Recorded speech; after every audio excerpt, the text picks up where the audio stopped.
სმენიათ თუ არა მეგრელი ქალების აჯანყების შესახებ.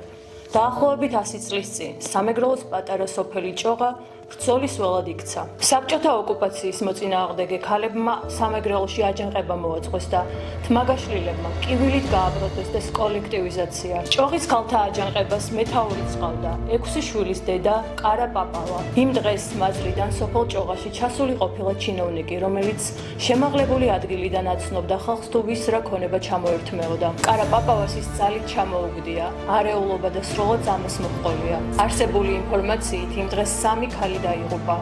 ერთ-ერთი იყო 16 წლის ვერა შენგელიაც. ამბოხებისა და მისი ტრაგიკული დასასრულის ამბავი ერთმა ფოტომ შემოინახა, რომელშიც ჩანს, როგორ დასტერიან 16 წლის ვერას მეგრელი ქალები. ისინი უიარაღოდ აღუდგნენ წინ იმპერიას, რომელმაც მათი გაჩუმება სცადა. თუმცა მეგრელი ქალების პროტესტის ხმა ისმოდა მაშინაც და ისმის დღესაც.